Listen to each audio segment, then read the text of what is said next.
Buen día, Dios les bendiga.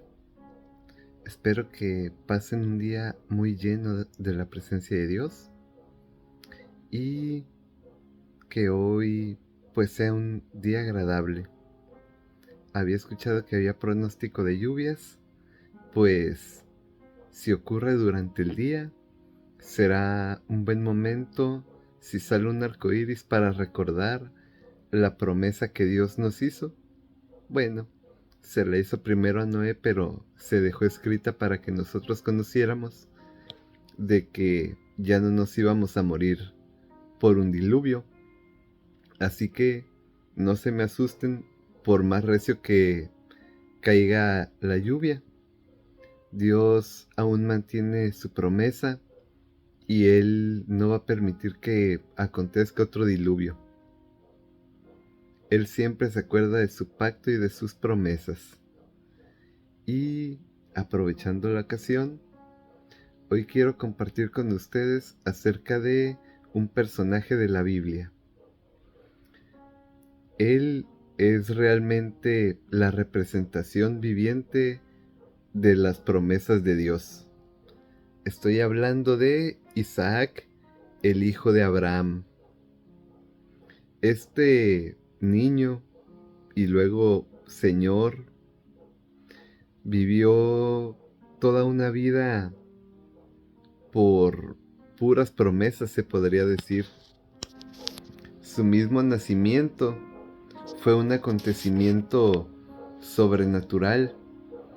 Imagínense ustedes, una mujer de 90 años y un hombre de 100 años siendo papás, ella quedando embarazada a los 89, y ojo, que hacia los 80 y pico años todavía le querían dar un baje a Abraham.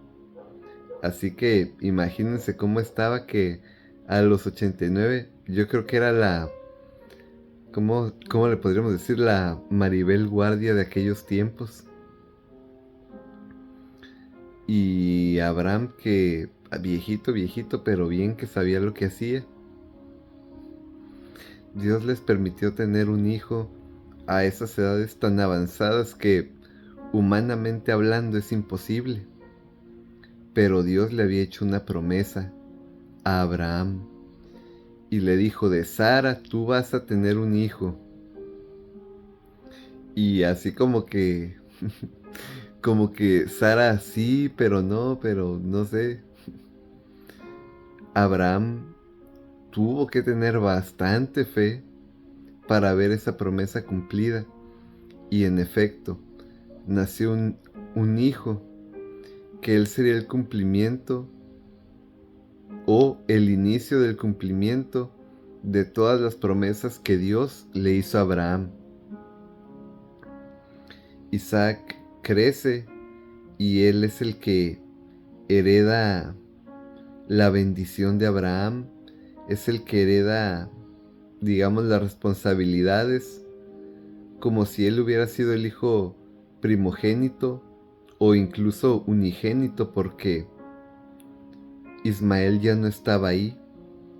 Abraham lo había mandado lejos junto con Agar, pero llega un tiempo en el que ya no iba a estar Abraham, ya no iba a estar Sara, y entonces, incluso antes de esto, Isaac, él, cuando murió su mamá después de un tiempo, se le tuvo que ir a buscar una esposa. Él ni siquiera la había visto, ni siquiera la conocía. Sin embargo, Dios tenía un propósito y tenía un plan. Y de allá de la tierra de donde venía Abraham en un inicio, le fueron a conseguir mujer. Y llegó, e incluso a ella la bendijeron: sé madre de multitudes de naciones. Y pues alguna gracia tenía Rebeca, que dice la Biblia que Isaac la amó y se consoló de la muerte de su madre.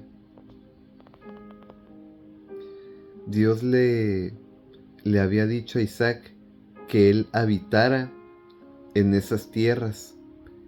E Isaac, por obediencia, él creyó que lo que Dios le estaba diciendo lo iba a cumplir.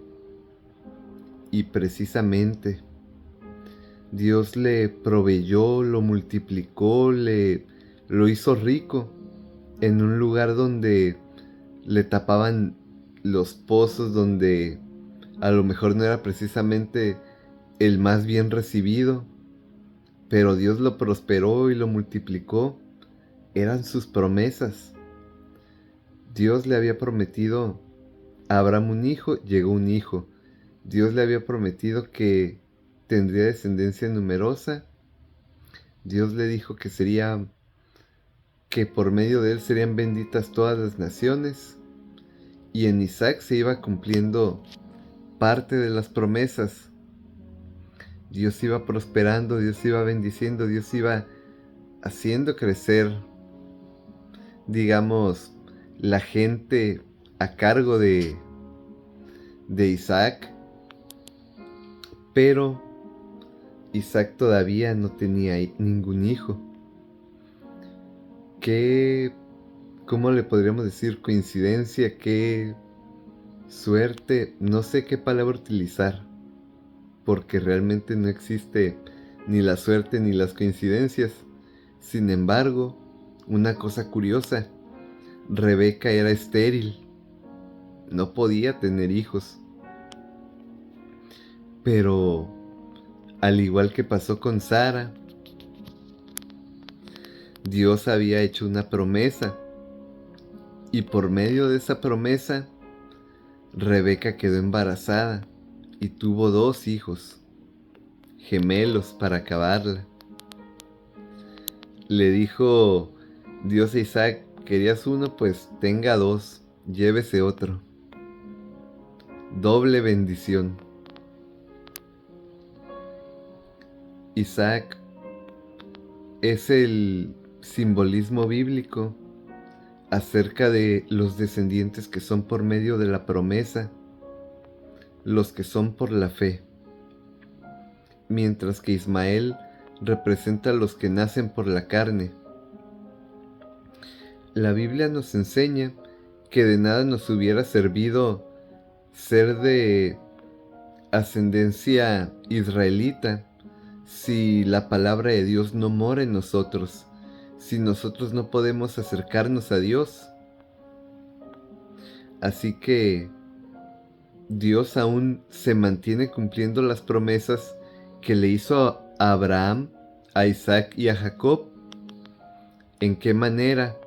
Bueno, la promesa le dijo que sería de descendencia numerosa, y hoy somos contados como descendencia de Abraham, de Isaac y de Jacob, no por la sangre, sino como lo simboliza el mismo Isaac, por fe y por gracia. En él, dice la Biblia, serán benditas todas las naciones. Por medio del linaje de sangre vino Jesús a la tierra, y por medio de la salvación, del perdón del pecado, nosotros somos benditos, somos bendecidos, somos bienaventurados. ¿Por qué? Porque esa misma promesa de bendeciré al que te bendiga, maldeciré al que te maldiga, esa promesa de que tu descendencia será numerosa, esa promesa de que yo seré tu Dios y te haré multiplicar, se sigue aplicando a nosotros. Puede que no tengas hijos según la carne, pero si tú vives cerca de Dios, Él te dará hijos espirituales que alegrarán tus días y también te traerán problemas. Lo digo con un poco de experiencia, pero vale la pena. Lo que hoy quería resaltar es que Isaac vivió rodeado y Él mismo siendo parte del cumplimiento de una promesa, parte del cumplimiento del plan de Dios, que incluso a nosotros nos afectó hoy en día.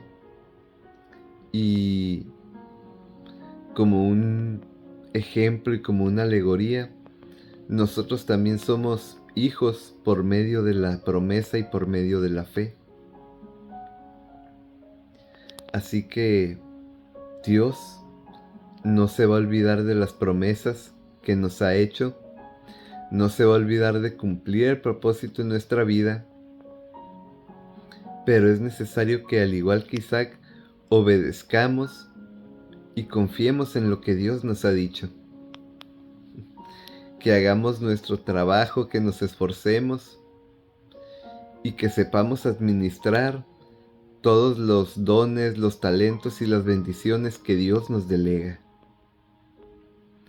Hoy yo les invito para que vivamos confiados en esas promesas, confiados en que Dios ha de proveer los medios necesarios para nosotros alcanzar todo aquello que Él tiene predestinado para nuestras vidas, para aquellas buenas obras para las cuales fuimos creados. Y que así como Isaac vivió, digamos, de pura promesa de Dios, pues fíjense, vivió de pura promesa y esas promesas lo hicieron prosperar, lo hicieron ser de bendición, le permitieron alcanzar algo que humanamente era imposible. Que así también sea nuestra vida, un reflejo del poder de Dios y de cómo sus promesas, sus propósitos y su palabra pueden cambiar toda la situación que estemos viviendo. Dios les bendiga grandemente. Espero que esta reflexión, historia, sea de bendición para sus vidas y que Dios nos ayude para poder alcanzar cada una de esas promesas. Nos vemos la próxima ocasión. Que Dios me los bendiga grandemente.